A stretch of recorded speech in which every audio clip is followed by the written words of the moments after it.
Okay, over to you, Rachel.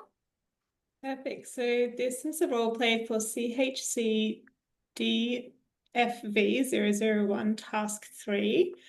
I'm doing the role play about Oliver, who is coming to us for help around a domestic family violence relationship. And Kiara will be playing Oliver, and I will be playing Michelle, the counselor. So we're in our office, in my office, sorry, and Oliver has walked in. So hi, Oliver. It's really good to see you again. How are you feeling today? Hey, Michelle. Not that good actually today. Not feeling the best. You know about Max and you know how he is, but in the last few days, I don't really feel like we're gonna make it. Okay, well, I'm really sorry to hear that, Oliver. Just before we begin, I just want to make sure that we go over the confidentiality policy. So just so you know, everything we discuss here stays between us unless there is a serious risk to your safety or the safety of anyone else. In that case, I will need to take steps to protect you, but I will always communicate that with you. So do you want to tell me a little bit more about what's been happening? Well, last week Max took me out for dinner at our favorite Thai restaurant, and we had actually a very nice time. And we went to his place. You know, the money is really dumb and trashy. And I spent the night with him. That was great. It was fun and everything. But then in the morning, he barely acknowledged me. Like he woke up just before me.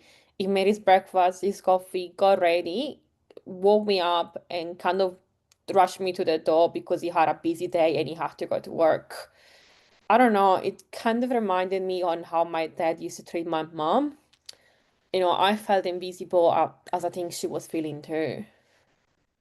Yeah, okay. Well, it must be really painful, and also very confusing to have those, good moments with Max, but then, have those ups and downs and feel invisible at times. How does it make you feel? Can you communicate kind of how that makes you feel? Yeah, it's then a couple of days after that, he actually called me and apologized. So I was happy because it's like how we left things not in the best way. Why don't you come with me after work? We can have a drink. It's gonna be the two of us, blah blah blah. And then I said yes, of course, like my boyfriend, and would be perfect. But then actually I showed up and he had his work friends there. So I arrived there and they were already there having a couple of drinks, I think, already. He said hi and not much else. So I got a beer for myself. I joined them trying to be part of it, but they were making a lot of jokes. You know that I'm shy. They were being a bit physical and I wasn't really comfortable, I think. And they never really spoke to me. They were doing internal jokes. He never looked at me basically. He was ignoring me. I don't know when they suggested, to get some food, because I guess they had a few drinks too. Um, one of his friends asked me if I was gonna come, and Max said, like, "Oh, this little guy, I think he has enough action for one night," and they all laughed. So I was feeling pretty embarrassed, and so I just said goodbye and I left.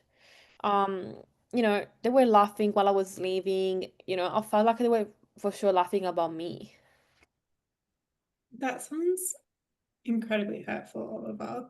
No one deserves to be treated that way, especially by someone that they care about. Mm, It sounds like Max's behavior is making you feel isolated and uncomfortable, and it's hurting you. Um, mm. does this situation compare to other times you felt like this in your life? Well, we spoke about him before, and I really like him. We have so many good times together, but somehow, sometimes he reminds me a lot of my dad. He's a bully, sometimes, and I'm also a bit scared of leaving him, I think. He, as well that he has threatened me in the past. And whenever, with every occasion, it reminds me that if I dare to leave him, it will kill me. And, when he comes to my house and if, what if he comes actually to my place or he follows me here? He's a big guy. He's kind of right. I'm a little guy. And I'm kind of always looking behind me to make sure that I'm not being followed. Okay. Yeah. I can hear how scared you are, and I want you to know that your safety is our top priority and that no one deserves to be threatened or live in fear. So let's talk about some ways that we can help you stay safe. Firstly, do you feel safe at home right now? Well, that's the thing. Like when we are by ourselves, it's nice to me. But when it's just when we're socializing that it kind of changes its switches. Okay. Well, I can help you create a safety plan so that if you ever feel like you need to leave quickly, that you actually have a plan in place and you have the confidence and the strategies to be able to, leave if you need to. Mm. There are also some support services that are LGBTQ plus friendly, and they are absolutely amazing. And a lot of them provide housing and legal help as well if you would ever need something like that. So would you like me to connect you to any of those supports today? Well, honestly, Michelle, I think I need to think a bit more about it. Is that possible if we catch up next time and I'll let you know? That's completely okay. Um, just so you know that you definitely don't have to go through this alone. And I always want to make sure that you feel safe coming here to First Access. So if you ever feel like Max is potentially following you, we can arrange you to enter through a different door, and we can also notify staff ahead of time so that we can keep an eye out. So just so you feel safe coming here, because the last thing I want you to do is to, isolate and feel like you can't come here either. It's very helpful for you in these situations to be able to seek help and to get external support. So I want to make sure that you're safe coming here. Is that something that would make you feel better? Yeah, maybe we can do that. Sounds Yeah. good. Perfect. Yeah. So yeah, just we want to make sure that this is a safe space for you. And my colleagues will always be helpful in these situations. And we also have security protocols in place so that if Max was to ever come here looking for you, our staff actually know how to handle that calmly and safely.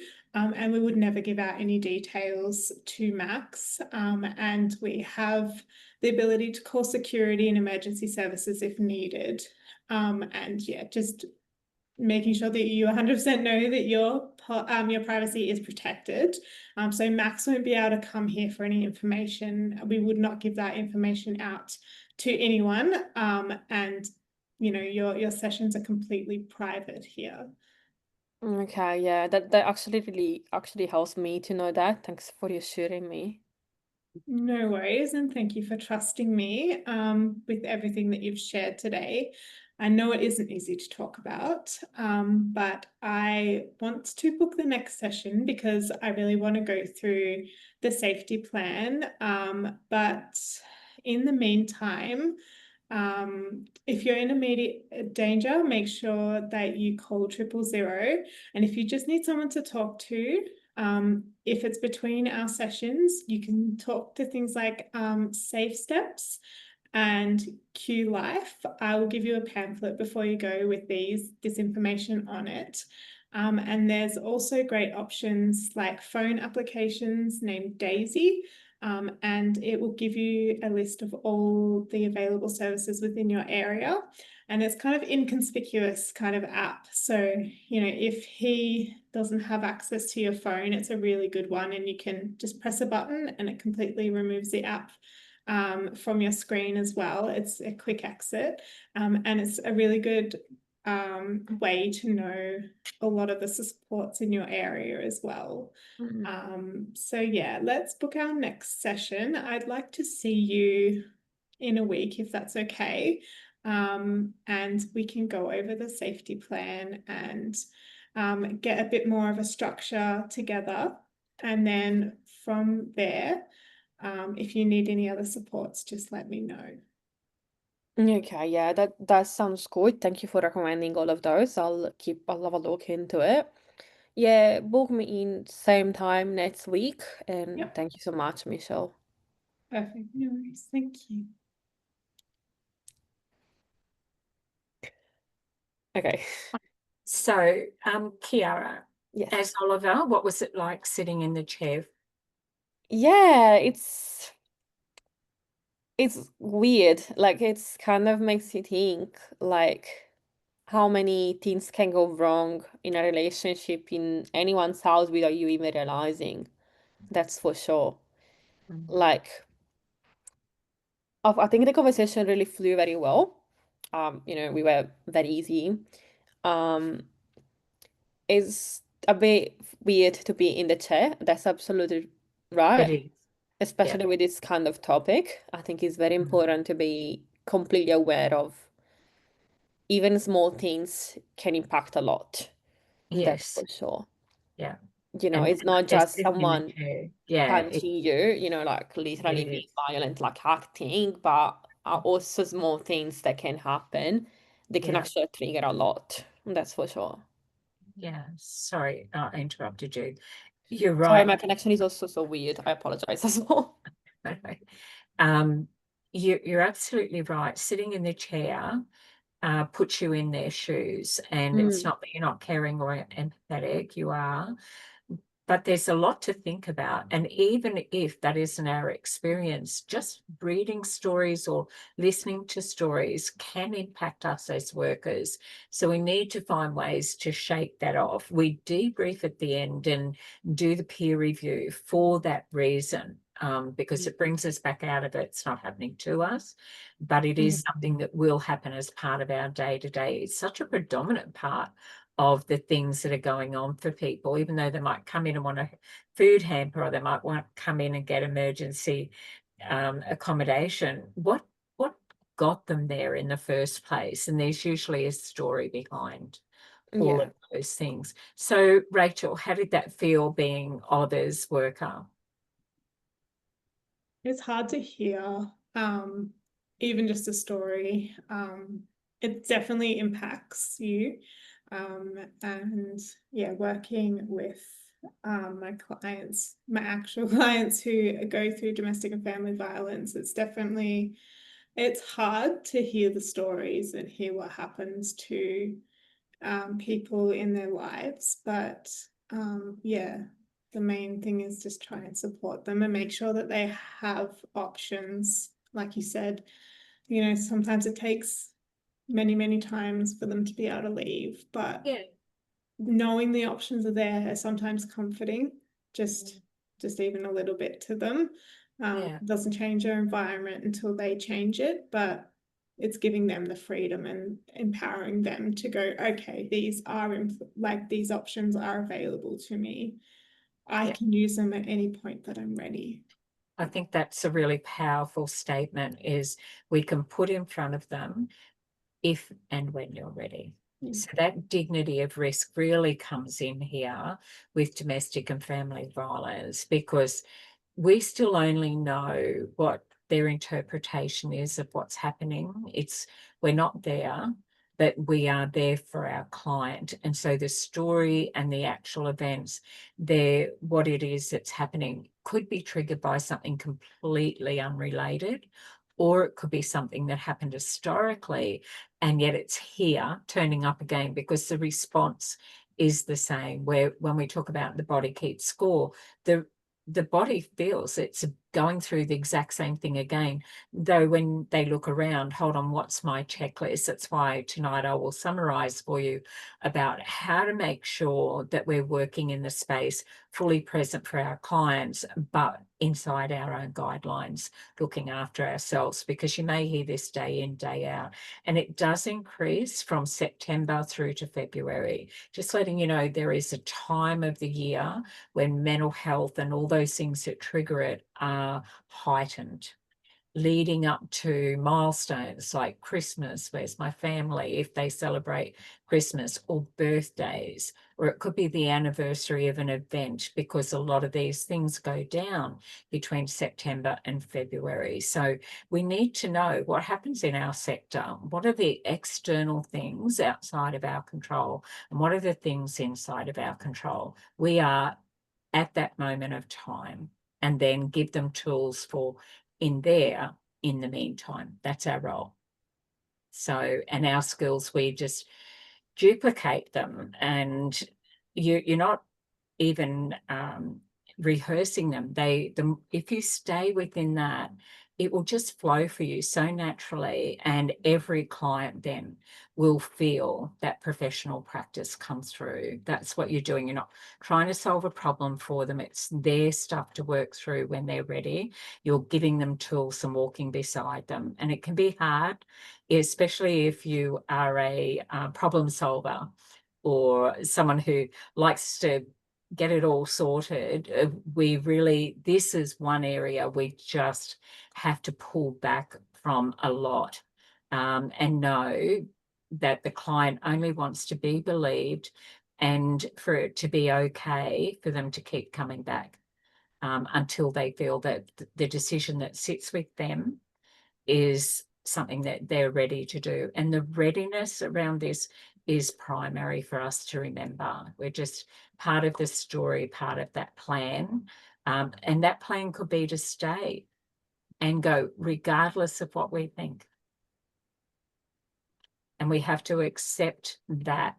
It is not about come in, got a problem, okay, let me help you get out. I loved where you went with the safety plan. I liked that. I also liked that you raised the email that follows afterwards, where you've got to do the alert, and that you had all of those things in place, where Oliver raised that he was a bit concerned that he could be followed, or just starting to feel like that. And then circling back, is there any other time we have felt like this before? And that was good to have a look at where you might go next in the story. Yeah, looking at the correlation between what happened with his family and now also, you know, following on. It's very common for people to grow up in those situations and then kind of follow through in the relationships as well. Yeah. And, you know, trying to, you know, at least empower them to try and break that cycle is the best that you can basically do for them. And for that, like, give them the tools to help them recognize the cycles, and, you know, if it helps them, it helps them. If it doesn't, it doesn't. But, you know, giving them tools to go, okay, this connects to this, and now that makes sense, and okay, yeah, I get it now. You know, it's creating that understanding within them. And you are doing a good job, even if they stay, because who are we to know that in 2 years' time that conversation landed at the time when they were ready? And that's where the readiness comes in. So we're not in control of the timing of that. We're only in control of putting the information. And the other layer around that, in when we're talking about what happened to you, is self-worth. So when people say, oh, they're attracted to opposites, that isn't necessarily what it is. It's like we can recognize strengths, the things that we may not have. That is not about opposites attract. That's about, gosh, I wish I was more like that. So we are attracted to that, but that sits around our self-worth. And so when we talk about we attract what we think we're ready for or what we deserve, that's another conversation, which takes us over into mental health and things like that. But that's why it's so complex, because you can put those things in place. And I do appreciate that it's very hard. Police go in, get law and order, peace and calm, and protect the public and all those sorts of things. And they're completely frustrated because, well, now they're back again, but that's because they don't know. They're training, and the rookies come through and they definitely are learning it. But if that culture still sits at that station where they've got a hierarchy, and they definitely do, and especially in regional areas, when you know that bloke and your relationship with them is good and positive, and you don't see that, but that, you know, that street angel home devil stuff, that's real. That absolutely is real. And they're just trying to hold that public profile, rather than, this is why it's so insidious, which is why I think Erin Pissy's book is so powerful. You know, that scream quietly so the neighbours don't hear you is profound, when you really think about that. And it created a lot of conflict for her, but she was absolutely right. And that's where the power and control cycle came in the early 70s. So, all right, so that's fabulous. Thank you. I thought you both did an amazing job as Oliver, and I got all the cultural stuff and supports, that tool bag, the safety plan, you can come back, let's come in next week, you're safe if you do, no shame attached, no blame attached. It was great. I think Oliver would return and just keep talking about some stuff, you know, some fun things as well, some positives. What's your interests outside of Max, Oliver? What else do you do? Oh, here's my everything. Okay. And before Max was there, were there other things that you used to enjoy? Oh, yeah, I belong to an art group. And oh, wow. Is there any around your local area, just to try and unhook just a little? So we have attachment disorder sits in there as well. So we just have to lessen the impact, the power and control over that space. Okay, so we have Kiara, you're going to do Diana, yeah? And Hakan is going to be your Diana. Yes. Yeah. Okay. Or okay. What? I was gonna wait. What did you say, Vicky? Can you repeat that one more time? If a Okay. cousin's not ready, I can do No, it. no, no. We I'm gonna. prepared together, so we Tell find me each what other's. you're ready for, Hakan. To be the Diana, the Beautiful. victim of domestic violence. Beautiful. That's what I want you to be, Diana, because I want you to step in and sit in the chair. And then I don't want to make it hard for you, but I would like Rachel to give some peer review at the end of this. That's just all I want you to do, is just that objective feedback about what might have been added or what could have been helpful as well. Would that be okay? Yeah, that's fine. Thank you. Yeah, brilliant. All right, I'm going to jump out. We're still recording, Hakan. So I'm handing you over to the very capable Kiara as your worker. Hi, I'm Diana, and I've come to see you about Thank you. Well, sorry. Okay. My name is Hakan, and I'm So we just did the role play. playing Diana, and it's a CHCDFV001, and I'll be playing the role of Diana. Thank you for introducing it. Yeah, and I'm Kiara, and I'll be playing the role of Michelle, the counselor. Beautiful. Hi, Okay.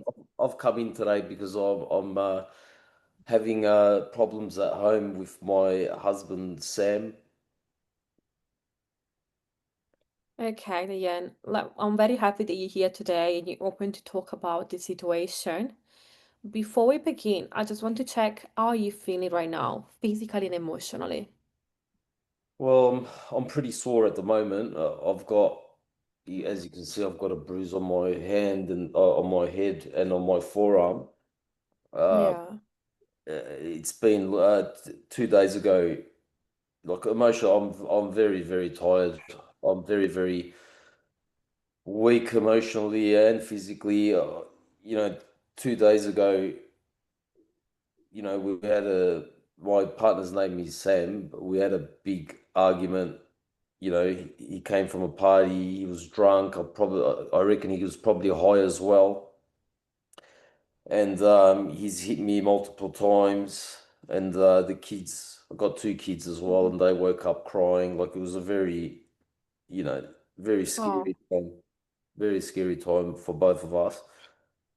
And there was a lot of shouting. He was throwing things around the house. He was throwing things at me. He was throwing me around. Like I said, he hit me a few times.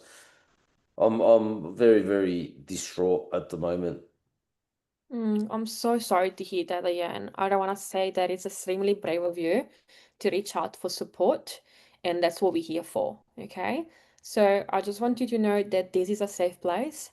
Nothing will ever be shared with anyone else without your consent, unless, of course, there is any kind of, be scared, of course, for your own safety of your children's or any children in Yeah, general. I'm scared. I'm very scared that he's gonna find Mhm. out because he like I've seen him like this has been going on for 10 years. At the start, Oh, I used to think that, he's always been emotionally abusive. I always thought he was just joking, but as time's gone on, I realized that he's just trying to control me emotionally, and he's his jokes, I thought they were playful, and then I can see that he's trying to control me as the time's gone on, and I brought up the courage just to bring it up with him, and he's gotten enraged, and I'm scared. Like I don't even want to go to my doctor with the injuries that I have. I mean, I think okay. my arm's broken, to be honest with you, because I can't even lift anything. I can't use it. I can't, it's really sore, and I don't want to Yeah, go to the doctor because I'm scared he's going to find out, and it's going to get him really angry because he's got a mm. history of that as well. Look, Diane, if that can help you, because of course we want to look into those injuries too. We do have a family doctor at GP that works very straightly with us. He's used to us sending referral to get to see patients. His name is Dr. Adam Fitzroy. He's a Motek Road a family practice, and he knows us, he knows our clients. So that might be a safe place for you to go and get checked and get an opinion from a doctor. Would you be okay for me to prepare a referral for you so you can go and visit him? Is my husband going to find out? I don't No. want him to find out because if Look, he, we'll do our best. Even if your husband comes here and tries to get information about you, we will never share anything with him. And our staff is highly trained to handle the situation, okay? he won't, I don't think he'll come because he doesn't even know that I'm here. I just don't want him to find out Of because course. I've had enough. Like I think this No, is, I understand. I'm ready to move on. But look, as long as he doesn't find out, I'm happy to go, and I'd like to go like you know, my arm's really sore. I'd really like to get it looked at. So if I can get a Of referral as course. soon as possible for that, that'd be really, really great. And Look, it's just uh, it's a very, very hard time for me. Very, very hard time. no, I hear you. Absolutely hear Diane. And I'm, again, really sorry to hear that. But I'm also really happy to see how brave you are because be here, that's the first step for you to start a new chapter. So just I want you to feel safe in here and also with Dr. Fitzroy. Your privacy and your safety are our top priority. And that's very important for us. He's extremely good with patient. He has seen family violence cases before, so we'll be able to keep you as safe as most safe we can. Okay? Yeah, fam, I Now, just can't believe this is happening. We've been yeah, together of for 10 course. years, and he's got this really strong personality. He's full of passion and drive, and that's what I really love about him. And I just can't believe we're here Mm, today. Like it's okay. very, very upset. You were telling me that you don't feel very safe at home right now. Are your kids still with you? Where are they right now? They're with my sister. They're staying at my sister's. They're in another town. They are safe. So that's Okay, I, awesome. So I let's don't. focus on you now. Yeah, I just didn't. I took them there because I don't want them to witness Mm, what's and what happening. might come next? Look, Diane, what I would like to do with you, okay, is to create a safety plan. Do you know what that is? No, what is a safety plan? What do I need to do? So, a safety plan includes steps you can take to protect yourself and, of course, your children. It might involve things like identify a safe exit in your house, keep emergency contact handy, arrange a safe word to use with someone you trust, and also packing, for example, a bag with essential just in case you need to leave quickly, especially having two children.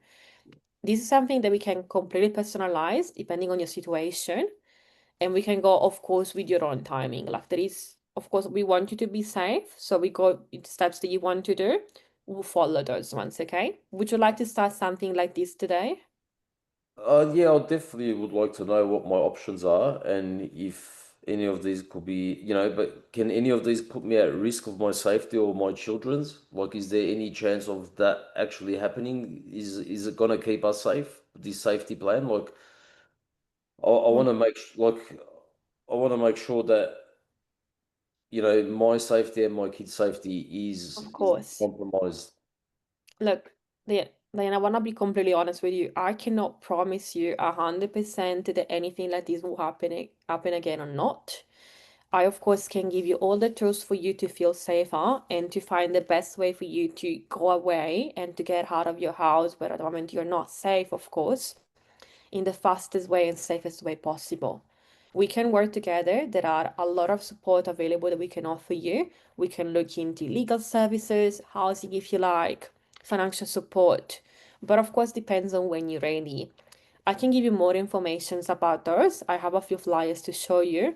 We can discuss that in session, or there are also options online. Consider that all websites that you look into that are government-wise, they all have a quick exit option. So even if you're looking at that when you are home because you're still there with your husband, whenever you click the bottom safe exit, that disappears and there is not even an option to go back to that page. So it would not see that you're looking for something like that if you're looking for online options. There are, of course, respect line, there is family violence line that we can offer you numbers, and so you can call to the call and talk to someone in between counseling session if you're happy to continue with me. I can see you again in a week and we can discuss a bit more about your plan and what would you like to do. What do you think about that? I definitely want to go through all my options and see what is available. We can start one, but I need time to reflect and decide if I will go ahead. Is that okay? Okay. Yeah, absolutely. If you would like, we can also arrange a private way to contact you so you feel safe accessing our support. What do you think? Yeah, well, yeah, I am willing to do that. Yeah. Okay, so I'll prepare the referral for Dr. Fitzroy. I'll book you in a follow-up session for next week. And in the meantime, we start the safety plan, we start the first steps, and I'll also leave you these numbers that are very important. But please keep in mind that if anything happens and you feel unsafe, call 000 and they'll be able to assist you straight away. Okay? That'll be great. Thank you very much. Look, you're not alone in this, okay? We're here to support you. All staff here at First Access wants to take care of you. So please come to us and don't be ashamed because you're very strong, okay? Thank you very much. Good to know. Thank you. Thank you. Okay, It's very thank you, hard for Diane. me. Thank you. I'm looking forward to see you again. Take care of yourself. Thank you very much. Wonderful. Rachel will do Okay. some PIC review and then Hakan, what it's like sitting in the chair, and then Kiara, some self-reflection. I wrote notes. So, Kiara, you validated feelings really well, and you had a strength-based approach, and you were definitely showing that you were using your active listening as well. You got referrals, you got your trauma-informed care, focusing on the safety and the privacy, making sure Diane felt like she was comfortable sharing and also accessing services, not just First Access, but also the doctor as well. Because obviously there was fear around her husband finding out, and you checked on her safety, the kids' safety, and made sure that that the situation right now was what she wanted it to be, and she wasn't panicking about her kids or anything like that.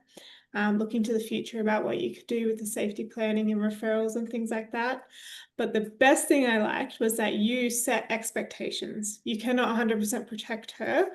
And there was no pressure also with her doing the safety plan. So you set expectations and there was no pressure on her to figure out exactly what she needed to do right now. So I think I really love that bit. I actually have no negative feedback. I was trying to find some negative feedback, but yeah, in the short amount of time you had, I was like, I had 2 pages ready. Good, bad.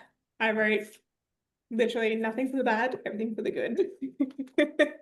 So I'm sorry. Yeah, I tried to give negative feedback. I can't. I'm sorry.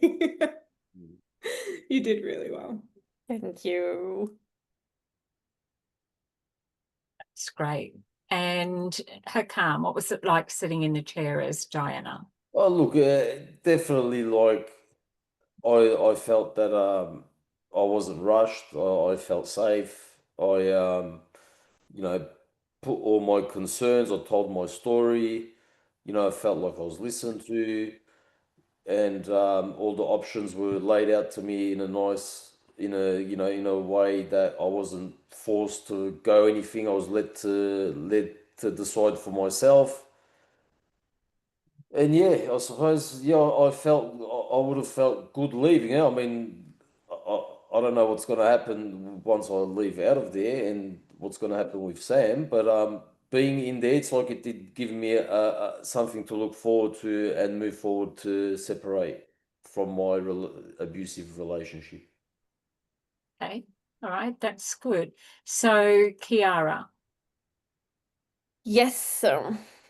I need to say that, of course, when you're thinking about being the actual counselor and having someone like Diane coming in, if of course feels overwhelming at first because you would like to give all options available and find the all right answers.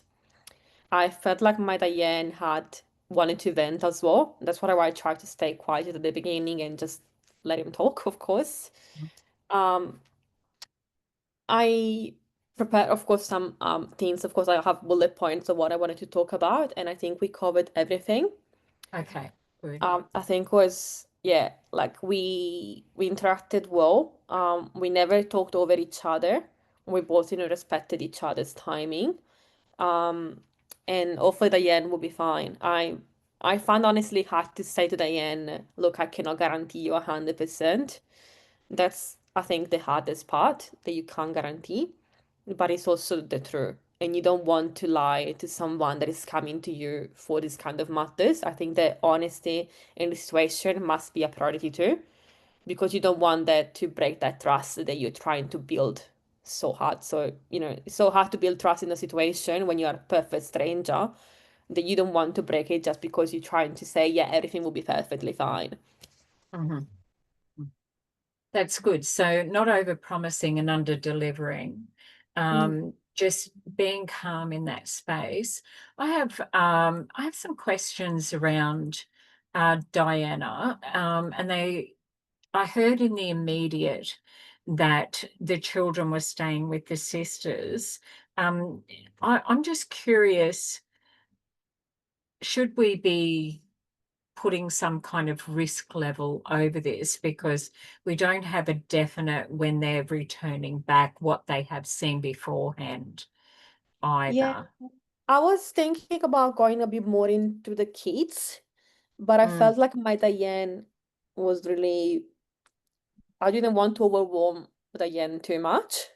mm, Like, it was a lot of information. She has to go to the doctor to see the doctor to see what's happening with the harm. And I think that's very important to establish if mm. she's, has a broken harm, the situation especially. I think that knowing if is your sister doesn't know the situation about your husband. Have you spoke to her about you coming in, about what happened a couple of days ago? How much does she know?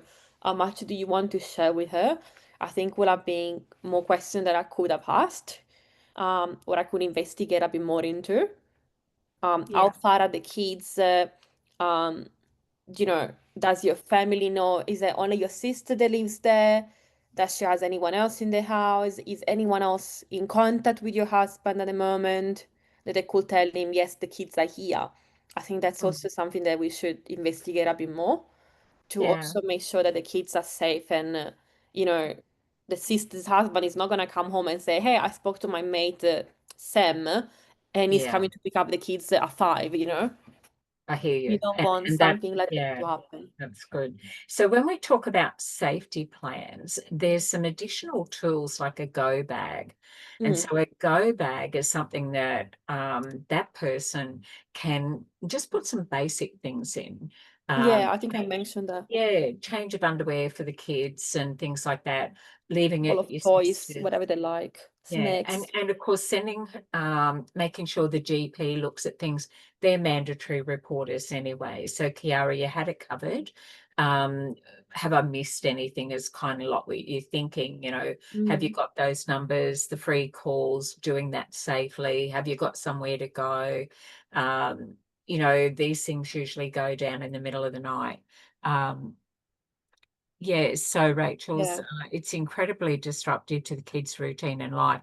Are they able to attend school? Yeah, so that's a good point too. Let's just case conference this one a little bit. Nothing's missing. You've passed. That's great, Kiara. Thank you, and well done, Hakan. But what else? What else could we do if we didn't have 10 minutes in role play land and we actually were working with Diana? What would you want her to walk out with? I would like to know a bit more about the kids' situation for sure. And Yeah. also, if she said that they're going still to school, is also to know, okay, would you like to inform together that you don't want the husband to find out again that the kids are at school and he can go to pick them up because the school will let him. And also a bit more about family-wise, like if he has sibling himself, like in-laws, they might put their, you know, their voices in, but they shouldn't, of course, in a situation. Yes. What's her family like? A bit more if she has any friends she trusts. Sure. You know, Okay. I think it's something a bit more about her circle and her family and his family too. Any common friends that they might have, that it might be used by him to know where she is as Yes. well. Yeah. Yeah, I think she's Anybody else? incredibly scared about that confidentiality aspect. And so, what is she disclosing? You know, does the school know? Does, you know, childcare, I think they're 4 and 8 or something. So, like school and childcare, do they know what's going on? Are they informed about this?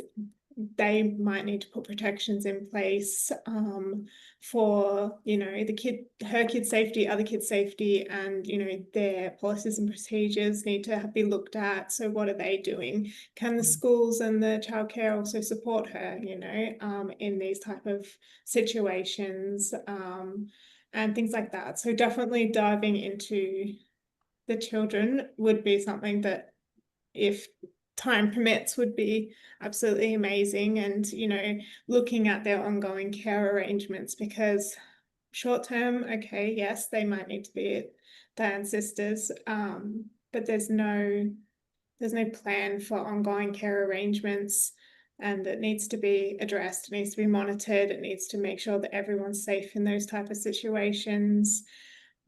And, you know, how does her family also play into this? Her dad, Joseph, I think it is, from memory, and things like that. Like, I think they've got a good relationship. Can that be used as a good strength? You know, how can we address the issues around that as well? So I think, yeah, just looking at as much, like, just not disrupting the kid's life as much as possible, but also not exposing them to any further trauma that potentially may be happening in the household. And also maybe some support around what to tell the kids, like why dad is not home anymore, why we're in a different house. Yeah, Some why kind are we of, you know, staying at the sisters, you know? yeah, some kind of even counseling, you know, like for the Yeah. children as well, somehow organized that might be useful, just so don't impact it too much. Yeah. Sorry, I can't, we don't let you speak. Fantastic. I can't. Would it be important to like know what her next move is? I mean, obviously her husband is, you know, is doing all these things, and she's gonna leave out of that interview. Like, shouldn't we know, are they gonna have contact with Sam, or, you know, is what is she planning to do after she leaves here? Is there gonna be contact with Sam? Is there a chance that her life could be in danger? You know, if things can get out of hand. Like, shouldn't we try to get a bit of a understanding of what's her next move? Yeah, and you're absolutely right, Akan.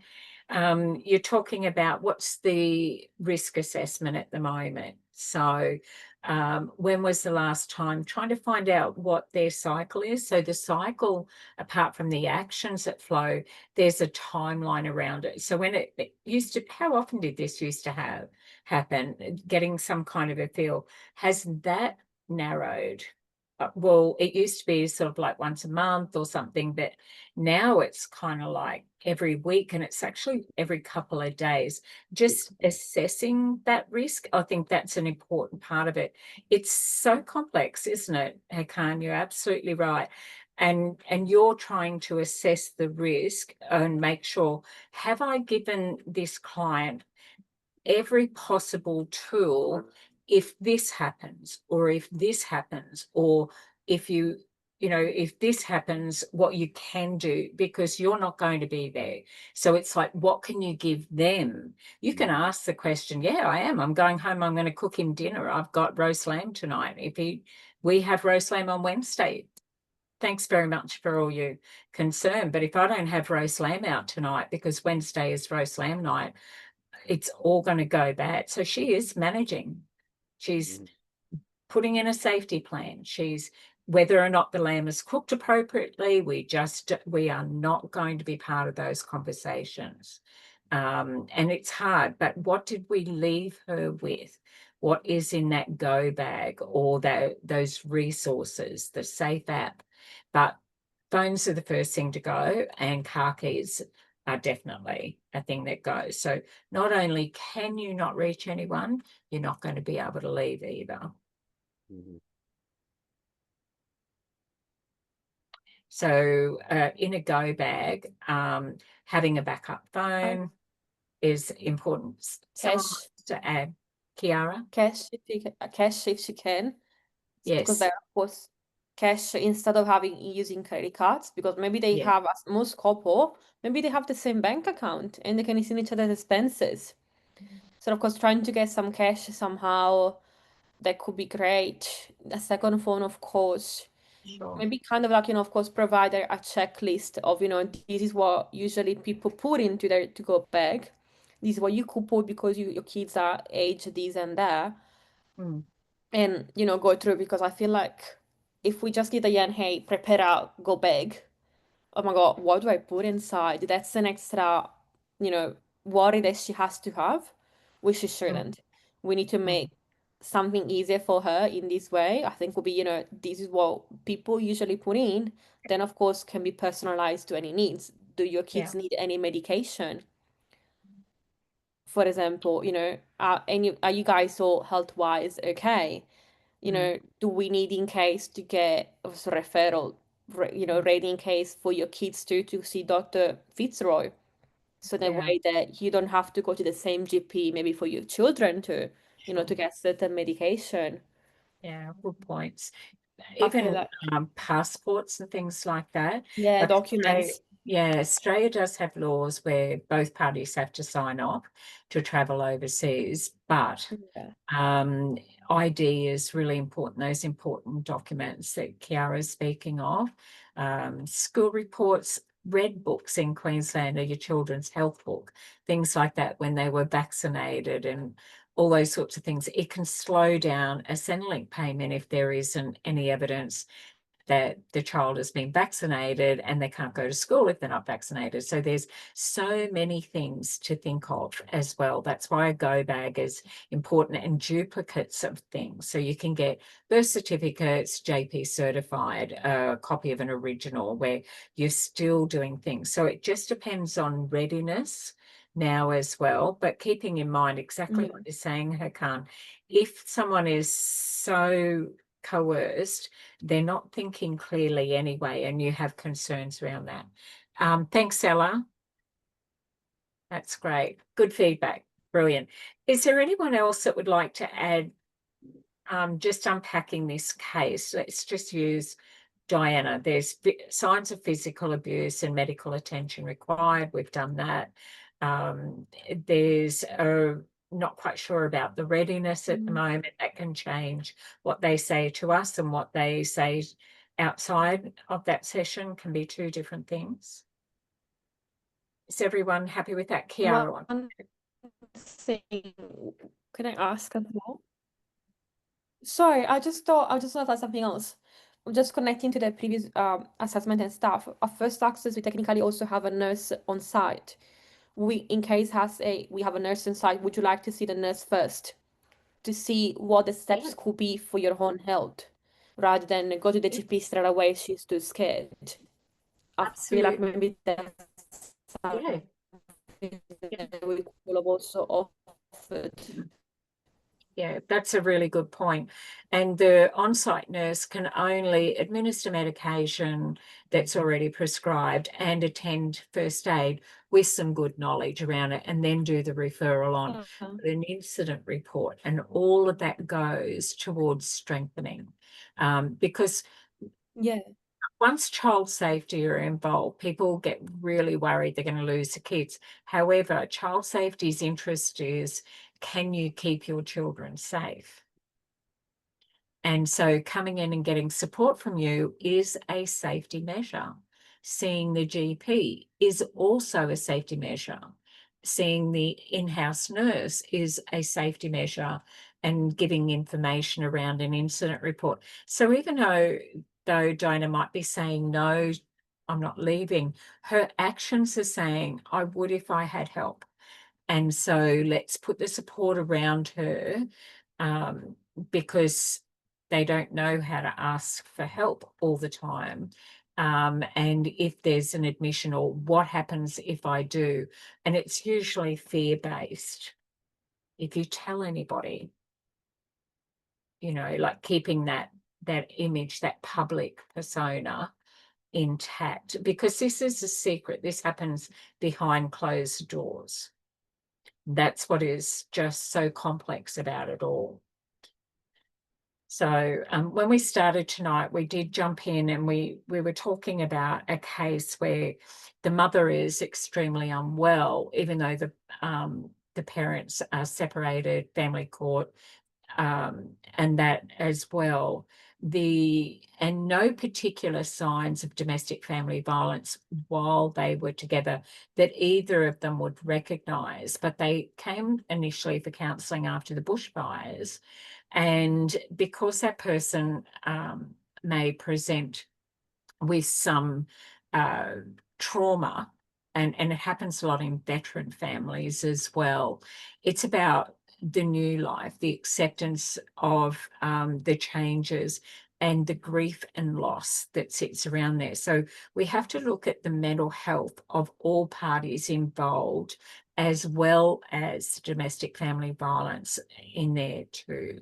So it can be afterwards, there can be conflict, there can still be that coercive control. One party usually does not unhook if that work is not done, because oftentimes a person, if they're leaving, they've been walking around the decision to leave for quite some time, and the other person can be, even though they know it may not be great, and they can own some things in there, they never thought that that person would actually leave, that it was an agreement that they reached between each other to keep that secret, which is where that cycle and Erin Pizzi's book is so important. So Hakan, something to add? Oh no, I'll just say hi to Kate. Yeah. So in our I've got a question, Vicky. yeah, Michelle. Just because no question's silly, I suppose. No. When you're organising a go bag, or you're thinking about what they'll need. So you were saying, I was reading through all those things on the assessment, like what someone would possibly need if they could have it all together, if they did do the safety plan. Are there certain no-go zones as far as that person, if they were able to get all that stuff together, would want to keep all that ID stuff together? Can they draw on the school support, or, like, for example, no? No. The So it school, has to be an external, or like friend, family, someone. absolutely. The school can't be involved because Yep. they don't, that one, it's outside their guidelines and scope of their role. What is inside their guidelines is workplace health and safety. So the safety and well-being of the children. So even if you go into the school and tell them the story, it puts them in a really awkward position because they understand there's a story, but how does that impact their role, their duty?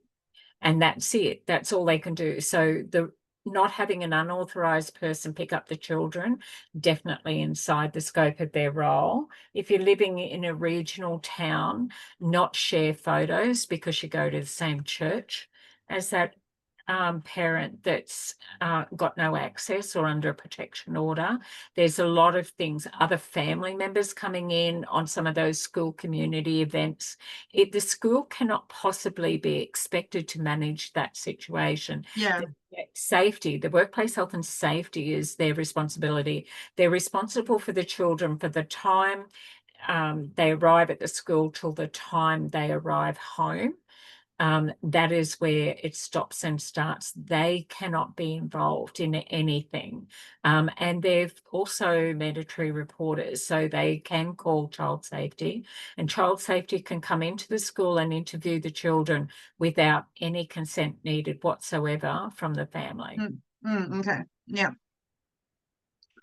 So there's different, you're right, like it's a really good question as well. So they may end up counselling the children as well, and it may appear to one parent that they're taking the side of that, especially if some children who are older are not named on the protection order and some are, and they both go to the same school, which means the parent can go into the school and talk to that other child. And if this child named on the order wants to reach out and connect, that can all happen and play out at school.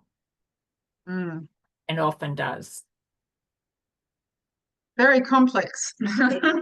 So it takes, well, you're focusing on this as a particular unit. There's research to do around it, which Jo is doing a deep dive on it out of interest as well. But Jo, in adding to this, Jo raised, and Jo, did you put into the chat the link to the story that you were speaking about on Channel 9? I was using that too. That was heartbreaking. It was really interesting, that segment. If everyone else saw it at all, it was really opened my eyes to a lot of stuff and how complex it is. There's just so many pieces, and everyone needs everyone, like basically for it all to come together. It's just not one piece. It is. So, Michelle, I think if we can remember what is true for each person, so it can be true for the person who is named as the user of violence, and it can be true for the person who is actually the victim of that violence. So oftentimes when you're working in youth work, we are working with people who are named offenders as well. So it is pretty important that we just consider what is true for that person. Yeah. And try and move them towards what is the outcome that you're aiming for. Just still want to be seen and heard and believed, be able to come back and not be judged. That's for everybody. Yeah. Yeah. So I just want us to have that lens over it as well. Yeah. Yeah. Naya, how are you going with this topic? I'm good. Would you be comfortable jumping into role plays next week? Yeah. Yeah. Who thinks that they would like to jump in and do Diana or Priyanka or Oliver next week? Yeah, Anne's ready. Yeah. So just read it, no pressure, don't have to at all. So just go through it, and if you're ready, we'll do that in class next week. But there was a good story, and Jo shared that with me, and I can't email it out to everyone, but if the link is there in chat, you can. Okay, yeah. Now I know what you're talking. You're right, Jo, when you're ready. Is there something to add? Can I just ask quickly? So, do you know how Hakan was? We were going through the role play. Can you, if you were playing Diane, right? Can you just read the role play as it is, or is it better to just summarize it and then just give the key points? Oh, that's a great question. And the guidelines are the person that plays the client can read from a script. Oh, cool, cool. Okay. You can't do it live in class like that. Okay. But Okay, this cool. is just Right, to give awesome. you a heads up. Recording you can, but because in class, what we do is you do one client, then you play the client, and then you play the worker, and then you Yeah. give peer review. But you can definitely do that if you're recording these on your own. Your person who plays the client absolutely can read from a script, because we're Yeah. not assessing them, but in live classes, we are assessing you. Okay, cool. So you can just pretty much read through like the storyline that's here and then just pretty much summarize and put in your own words. Absolutely. Yeah. Cool. Like what, All right, and cool. how do you interpret that as well? Yeah. So Izzy, you might, like I've seen Diana played and Oliver played and Priyanka played, you might come at this another way. It doesn't mean, I liked how Kiara said, Diana, we went there. And that's exactly what I want you to do, is just meet the client where they are rather than have our client meet us there. We've got to meet them where they are. So however you play that client or someone plays that client for you, that's what you're responding to. Yeah. Okay, cool. No, So just right. depending on what direction Diana plays, say if I was to be Michelle another time, you just play off however Diana plays and then you best approach it that way. Working with, which is really whatever we do, isn't it? When a client walks in the door, we never know how it's going to go, and it's definitely not structured like it is in a role play instruction. So given that, we have gone all the way through till 10:02. Hakan, something to add here because we're recording. I'll just tell Izzy about reading off the, just reading off, because sometimes they can ask you a question and then you're going to lose your track, and then it'll confuse them. Look, you can do it, but I recommend to get a rough idea of what the situation is. So that way, when they ask you a question, you can read it, but if you do get sidetracked or it leads to something else, like you skip a bit, you know where to pick up from, and then you won't even look at the script after that, I'll guarantee it. Okay, cool. Thank you. Just your own interpretation is good. You see, I like that. Where would you be? What's your lens over it? But the skills to assess you remain constant. That is definitely still there. Cool. Okay. It doesn't matter which one of those clients came in. So, and sometimes, it can go off in a completely different direction. It's wherever the person that plays that client. So that can be tricky, especially when there used to be role plays where you watched a recording and you did your own role play, and the person, they raised the standards in August last year, and now you have to have a client. Now it's got to be a simulated workplace environment and very similar to you being at work. And so when people started to book an assessor to do it with, they go, oh, I'm not used to anyone talking back to me. It was like, they were so good. They really were. You could almost think that there was a client there. They did the, okay, right. And then, so that must have been really hard, as they were so good at their practitioner skills. So, but the reason why I think it's good that you play the client is that you need to know what it feels like to be in the chair. On the other side, cool. Yeah. Cool. Well, I will try and tackle one next week for sure. Well done. You will be well supported, Izzy. I want to let you know that. Okay. Cool. Yeah. Awesome. Thank you. All right. So given the time, that it is, I would like to just pause our recording here. I'll record. Yeah, so homework being, what was a public domestic family violence case that may have impacted public policy, but what stood out for you because of the coverage that it got in the media? So I did brief research on it, and it was the Connor Hall domestic family violence case in Victoria. And basically it was, his case was exposed to a loophole in Victoria's family violence laws And that was when he turned 18, the family violence intervention order protecting him as a child no longer applied, which left him unprotected and forced to reapply for safety as an adult. So his experience led to a public outcry and pushed the Victorian government to commit to legal reforms, including extending those intervention orders beyond the age of 18 and increasing the default duration to 2 years, and preventing misidentification of victims and improving access and support services and also legal protection. And it became apparently a very powerful example of how survivor voices can lead to the change in the domestic family violence area. So that's interesting. That law does not apply in Queensland. yeah, it was very interesting.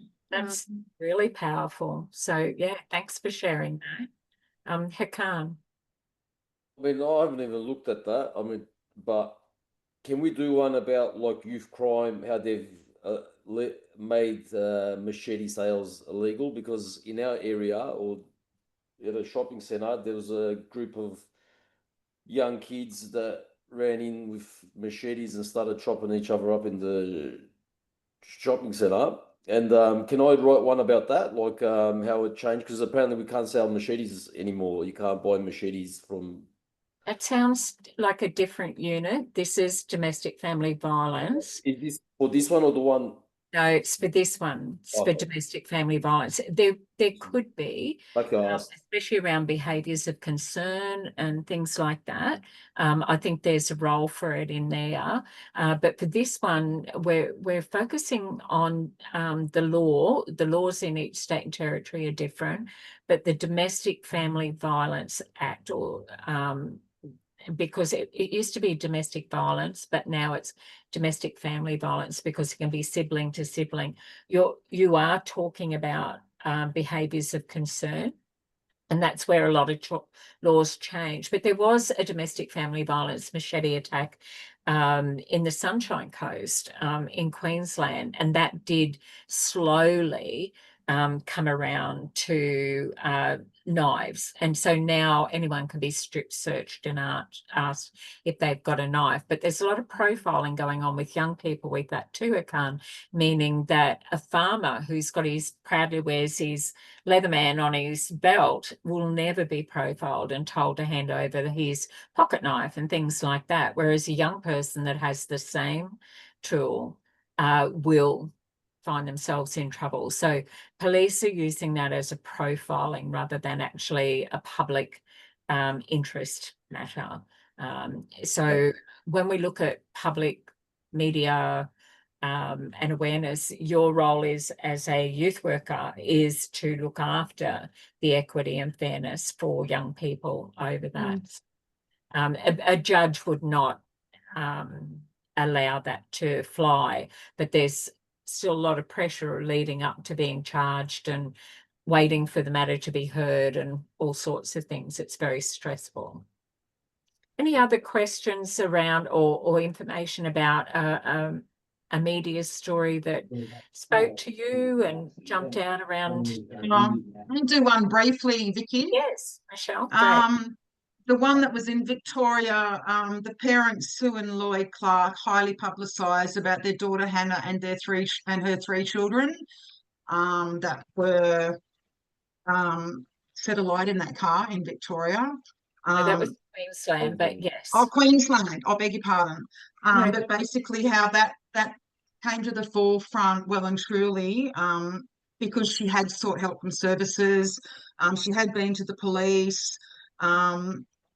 But I thought what came out of it was that the coroner said that well, out of her death and the children's deaths came the law about coercive control. So they're just saying that it says here that the case received widespread public attention. It led to calls for stronger recognition of coercive control as a form of domestic violence in Australian law. And the coroner recommended reforms to domestic violence responses, information sharing between agencies, and education about non-physical forms of abuse. And also about the domestic violence orders how they're just not being there. They're not worth the paper they're written on, really. So if someone's going to get to you, they're going to get to you. And so they want to have a reform to change that. Yeah, and in some cases that order can escalate things. Yeah. As well. So really good point. Thanks, Michelle. And Katie, something to add? That one as well. But I also it's Darcy Freeman, the one on the bridge, and it was like between custody and I think the dad grew up the bridge, and then there was more laws around like different types of abuse, different types of abuse. Yeah, sorry, Yeah, there's yeah. just a bit of reverb with the sound. You might have another device going there. I don't think so. It's I don't okay. know. That's all right. I think it might be my house, because even when I call people, it's like it doesn't work. So I think I heard the Freeman case and Yeah. yeah, thank you. Yeah, so Hakan. I can with these orders that they put on couple like partners. How I'll tell you on another story about one. There was a guy. It was his daughter's birthday. Yeah, so he went and bought a cake, and because he couldn't see him, he went and put it at the front of their door. Yeah, and left and with the presents, because he breached the order of the distance that he had to keep from his house. They threw him in jail for that. Yes, because he breached an order. What he could have had was the presents and the cake delivered. Then the intention is there, but he would not have been breaking the law. It's a really simple fix. So there's no discussion around, oh, but it's just this. The law is the law is the law. He breached the order. He knew he breached the order, and he wanted to negotiate and manipulate the order to be able to do what he chose to do. He doesn't get to interpret the law any other way than what it clearly states. If it says not within 100 meters, that's exactly what it means. Yeah. So what I'm trying to say is that the law gets pursued, but you don't know if someone's going to come. Like, you can't stop someone if they put it into their head they're going to do something. They're going to do it. Which means that if the order is there, if they breach it, and the order is a civil matter, if they breach it, then it becomes a criminal matter, and the police can act upon that. So absolutely, he broke the law. He took something that was a civil matter, which said you will behave in accordance, both parties, you will behave in accordance to that order. If you breach that order, it then becomes a criminal act. And he made a choice. He is not the hero in that story. It's just sad, but too, yeah. Feel sorry for the guy. Yeah, I want you to feel for him that he risked everything when he could have still had exactly the same outcome. Yeah, it's true. No, you're right. Demonstrate that he was respectfully staying inside those guidelines, because that order does not last forever. No, you're right. And I never thought of it, what you just said, like he could have got it delivered like that and he wouldn't have been breaching anything. So you're right. 100%. Absolutely. And the intention and all of that was there. Respecting that order, you can still parent together without being together as partners, which of course is very doable if everybody stays within the guidelines. They're there for a reason. So if we're saying I'm being respectful, respect is an action, and that action is that trusting. It places the child at further risk, where it becomes a conversation adults have around those children, and it re-traumatizes them. And that child wants to have a relationship with that father, Hakan. There is no two ways at all about that, but this does not help that case. So a lot of my work is with prisoners, and they don't see those kids and they have no relationship with them. And I said, well, when they're 16 and they come looking for you, what's your story? And so did I breach those orders? And so we actually make a box And so when that 16-year-old turns up, inside that, if they haven't seen them since birth, are 16 birthday cards. And this is the thing that's popular at the moment. And then when a 16-year-old says, well, you didn't want me anyway, they can say, I thought of you every year, and this is for every birthday I ever missed. And that is more powerful than any other work that I have ever done with offenders. It's just, I thought of you today. Care Bears are out, or they're back. Pokemon's back. Just conversations of whatever it is that's happening. It's real. It means something, because we work with young people and they will go looking, and they do want to know, because what drives them is, who am I and where do I fit in? The very person that may have been the greatest abuser is the one they want approval from. And it's complex, like Michelle said, very complex. Joe. Oh, I just thought it was important for this case, especially for Victoria, was the death of 11-year-old Luke Batty by his father during a supervised custody arrangement, because that brought about the Royal Commission into Family Violence. So I just thought that was an important one to mention. It really is, Joe. And of course, his mother, Vicky, went on and she got Australian of the Year because she spoke. Yeah. But really, really challenging, because there's so much public opinion around it as well, Joe. That's a good example as well. So small steps for Hannah was the reason her legacy work happened. Was the only part of her body that wasn't burnt where her foot was, the soles of her.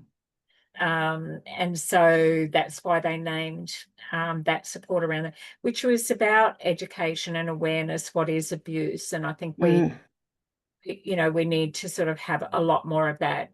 As many different programs and conversations we can have would be great, because that self-talk is really important. But so look, those who need to go, let me just pause here and we'll wrap it up for the night. If there's no more questions around CHCDFV001, we will jump in next week. For those who would like to do any practitioner skills, your role plays, happy to do that.